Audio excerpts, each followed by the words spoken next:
नमस्कार, मैं हूं डॉक्टर वरुण प्रभा। स्वागत करती हूं आप सभी लोगों का अपने इस चैनल पर। आज के इस वीडियो में हम नेज़ल पॉलिप से रिलेटेड जो सिम्टम्स होते हैं या लक्षण होते हैं उसके बारे में बात करेंगे।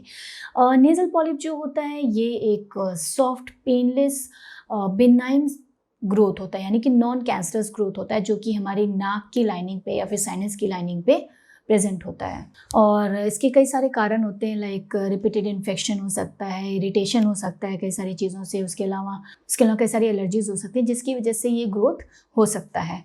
तो इसके जो ट्रीटमेंट और मैनेजमेंट के तरीके होते हैं, अगर इसका टाइमली पता चल जाता है तो ये कई तरीक़ों से श्रिंक किया जा सकता है, नहीं होने पे इसको सर्जरी के द्वारा हटाया जाता है। तो आज के अपनी इस वीडियो में हम इसी के बारे में बात करेंगे कि इसके जो लक्षण होते हैं वो क्या लक्षण होते हैं, सो दैट इसको हम समझ पाएँ और टाइमली इसको ट्रीट कर पाएँ। लेकिन आगे बढ़ने के पहले अगर अभी तक आपने हमारा चैनल सब्सक्राइब नहीं किया तो जल्दी से जल्दी कर लें ताकि आपका कोई भी अपडेट मिस ना हो। तो जैसा कि मैंने बताया कि ये एक सॉफ्ट पेनलेस और बिनाइन ग्रोथ होता है जो कि हमारी नाक की लाइनिंग में और साइनसेस में हो सकता है। ये कई सारी एलर्जीज, इरिटेशन या फिर रिपीटेड इन्फेक्शन की वजह से एज़मा के पेशेंट में भी कई बार ये ग्रोथ हो जाता है। और जब ये ग्रोथ छोटा होता है तो बहुत ज़्यादा प्रॉब्लम नहीं करता है, लेकिन जैसे जैसे इसका साइज़ इंक्रीज़ होता है ये प्रॉब्लम करने लगता है। ये कई बार नेज़ल पैसेज को ब्लॉक कर देता है जिसकी वजह से कई सारी प्रॉब्लम्स होने लगती हैं। तो एज़मा, एलर्जिक राइनाइटिस या फिर इस तरीके की और सारी एलर्जीज़ होती हैं जिसकी वजह से हो सकता है। साथ ही साथ रिपीटेड इन्फेक्शंस हो रहे हैं, सिस्टिक फाइब्रोसिस के केस में भी ये नेज़ल पॉलिप का ग्रोथ हो सकता है। कई बार ये ड्रग सेंसिटिविटीज़ या फिर इम्यून रिस्पॉन्स की वजह से भी हो जाता है। अच्छा, मोस्ट ऑफ द टाइम ये जो दोनों साइड होता है वहाँ पे प्रेजेंट होता है, तो ये दोनों साइड में जो ग्रोथ होती है प्रेजेंट होती है। तो अब बात करते हैं इसके जो लक्षण होते हैं वो क्या होते हैं। जो इसके लक्षण होते हैं वो डिपेंड करते हैं इसके साइज़ पे। जैसा कि मैंने बताया कि जो अगर ये काफ़ी जब छोटा रहता है उस टाइम तो ऐसे कोई सिम्टम्स नहीं नज़र आते, लेकिन जैसे जैसे इसका साइज़ बढ़ता है वैसे वैसे इसके जो सिम्टम्स होते हैं वो बढ़ने लगते हैं। तो बात करते हैं इसके लक्षणों के बारे में। तो हमारा जो फेस है इसमें दर्द हो सकता है, इसमें दर्द का जो फीलिंग है वो हो सकता है, सिर दर्द इसमें रहता है प्रेजेंट। उसके अलावा जो हमारे ऊपर का जबड़ा कह सकते हैं, साइनस एरियाज़ में प्रेशर फील होता है, आइज़ के नीचे साइनस एरिया में और सिर में काफ़ी प्रेशर और दर्द का अनुभव हो सकता है। उसके अलावा जो नेज़ल सिम्टम्स होते हैं उसमें पॉलिप की वजह से कंजेशन हो सकता है, स्टफ़ी नोज़ की प्रॉब्लम हो सकती है, कई बार पोस्ट नेज़ल ड्रिप भी होता है इसमें। अलावा उसके साथ ही साथ जो टेस्ट और स्मेल का जो फीलिंग होता है वो इसमें ख़त्म हो जाता है, यानी कि loss of taste and smell होता है। एक्चुअली दोनों एक दूसरे से जुड़े होते हैं, तो loss of taste and smell की भी समस्या इसमें हो सकती है।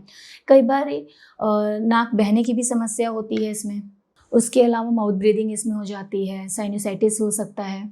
लॉन्ग टाइम पे जब इसका साइज़ बढ़ने लगता है तो स्नोरिंग की समस्या होने लगती है, खर्राटे आने लगते हैं, पेशेंट को सोने में दिक्कत होती है, स्लीप एपनिया जैसी प्रॉब्लम्स होने लगती हैं। उसके अलावा कई बार जब ये लॉन्ग टर्म के लिए प्रेजेंट होता है तो नाक से खून आना भी शुरू हो जाता है। और जो पेशेंट एज़मा के मरीज़ होते हैं उनमें रिकरेंट अटैक्स होने शुरू हो जाते हैं। और कई बार ऐसा होता है कि जो पेशेंट एज़मा के नहीं हैं, जिनको एज़मा की कोई प्रॉब्लम नहीं है, उनमें भी ब्रीदिंग रिलेटेड प्रॉब्लम होने लगती है।